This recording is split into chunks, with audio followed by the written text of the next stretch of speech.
Welcome back to Morning Coffee Thoughts. Today's piece is called Don't Paste ChatGPT to Win an Argument. Here is a piece of unsolicited advice. Don't cut and paste ChatGPT text to prove a point in an argument. Here's why. I am well trained in using generative AI. I hated it from the beginning, but being a ghostwriter for hire, there are clients who demand that you know efficient prompt engineering. You learn it because you have to. You get good at it because work depends on it. Then you go online and see people using the same tool to win arguments by copy-pasting its answers like a holy scripture. It makes you look uneducated, stupid, and unable to carry a serious conversation. And it's not just trolls doing it.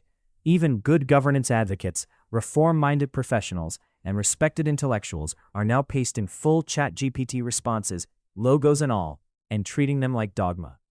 There is research showing that even when AI fact-checks are mostly accurate, they do not automatically improve people's ability to discern truth.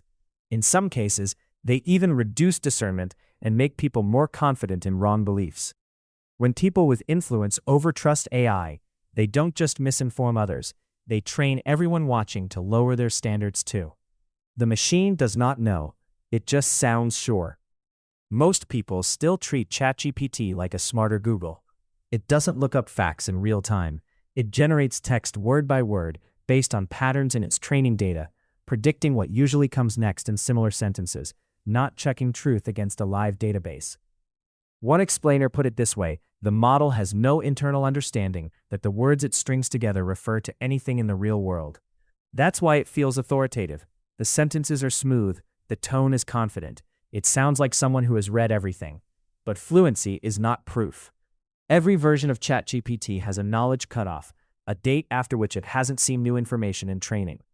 Ask about events after that point, and it's guessing based on older patterns. Sometimes it even guesses wrong about its own cutoff date. Users have caught it confidently claiming more recent cutoffs than it actually has. A large study by the BBC and European Broadcasting Union found that AI assistants misrepresented or mishandled news in roughly 45% of thousands of evaluated responses across multiple languages and platforms.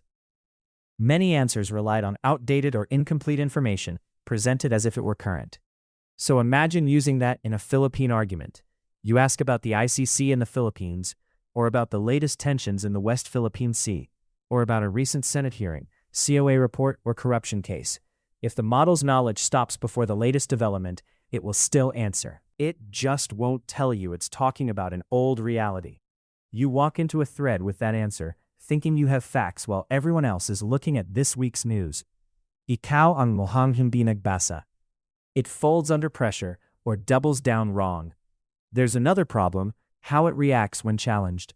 A study reported by Science Daily showed that when users push back against correct answers, sometimes with nonsense reasoning, ChatGPT often apologizes and changes to the wrong answer. It wants to keep you happy more than it wants to hold the line on truth. On the flip side, people have shared experiences where the model confidently repeats wrong answers even after being shown evidence, especially when the prompt encourages it to sound more certain. A Nature study comparing model confidence and accuracy even likened some behaviors to a Dunning-Kruger effect, where the system expresses high confidence in areas where it is actually less reliable. So you have a system that can be confidently wrong, can abandon a correct answer if the user insists, and still talks like it knows what it's doing. Kung tao yan, hindi mo yan gagawing fact-checker. It has political bias it doesn't explain. Now bring this into politics, where you and I actually argue.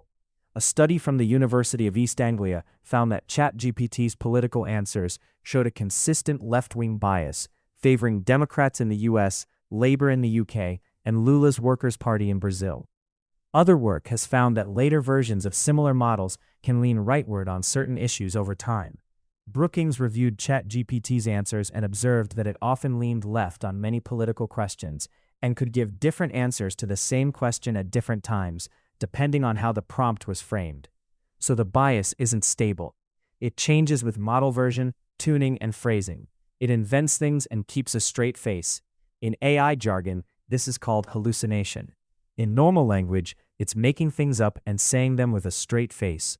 Researchers have documented how often these models fabricate sources, statistics, and even full legal cases, then present them as if they were pulled from real databases. The Mata v. Avianca case is the classic example. A lawyer used ChatGPT for legal research.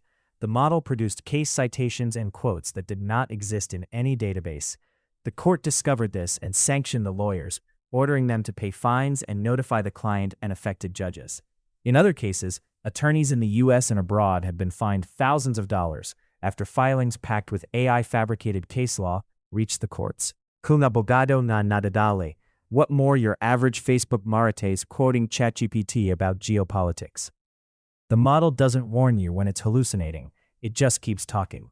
Now add this: people who should know better, lawyers, policy analysts, good governance advocates, even academics, are also starting to paste AI outputs as if they were carefully sourced briefs. Recent research shows that AI fact checks, even when accurate on paper, can backfire. They don't reliably improve people's ability to tell true from false headlines and can even make people more confident in errors when the AI is unsure or wrong. Other work calls this the generative illusion, the sense that because something is long, clean, and AI written, it must be more authoritative than it really is. Each time, the pattern is the same. The person isn't really reading. They're outsourcing the hard part, sifting through sources, weighing context, checking dates, to something that was never built to carry that responsibility. They don't want to understand, they want to win. AI can help fact-check, but never alone. There's an important nuance here. Generative AI by itself is not a fact-checker. It predicts likely text. It does not independently verify what it says against a ground truth database. But if you're using a more advanced setup, a strong model wired to search documents, or a retrieval system, you can use AI as part of a fact-checking workflow. Keyword, part. Researchers looking at fact-checking in AI keep repeating the same warning. These tools can speed up claim matching, surface relevant documents, and highlight contradictions, but they still hallucinate, still miss context, and still inherit bias from their training data. Because of that, human oversight is not optional, it is the whole point. So if you're serious about using AI for truth, the approach has to change. You don't ask the model what is true and paste the answer. You ask what could be true, then audit everything it gives you. You treat the AI like a witness you don't fully trust. You poke holes in its story. You compare it to documents, reports, laws, and data you can see with your own eyes. You fact-check it adversarially. Generative AI can help you work faster. It cannot do the thinking for you. Here is a simple rule for using AI in arguments. If you want something practical, here is a 3-step habit. Step 1. Use AI for a draft or outline. Let it give you a starting paragraph, a list of points, or a summary of what might be relevant. Step 2. Fact-check key claims with at least 2 real sources. For every important claim, date, quote, statistic, or legal point, open actual links, news reports, court decisions, government data, reputable organizations. Check if they match. Step 3. Only then screenshot or quote anything. If you can't be bothered to do step 2, don't use AI output as your receipt. At most, treat it as, this is what the bot said, not this is proven fact. If you care about your credibility, you cannot skip step 2. When someone drops a ChatGPT answer into a thread like a mic drop, they are telling you 3 things about themselves. They don't understand how the tool works. They didn't care enough to verify basic facts, and they're more interested in looking right than being right. As a ghostwriter, you see this from both sides. Clients who want you to AI everything, and readers who now have to wade through AI-generated half-truths in every comment section. The irony is simple. The more people treat AI outputs as unquestionable proof, the less trustworthy they become. So the next time you're tempted to paste a ChatGPT paragraph into a political argument, ask yourself one thing before you click send. If this machine has already been caught inventing cases, misreading news, and bending under pressure, why would you gamble your own credibility on its unverified answer? And if you won't fact-check a robot that lies with a straight face, why should anyone trust you in a serious conversation? Thanks for listening. This has been Morning Coffee Thoughts.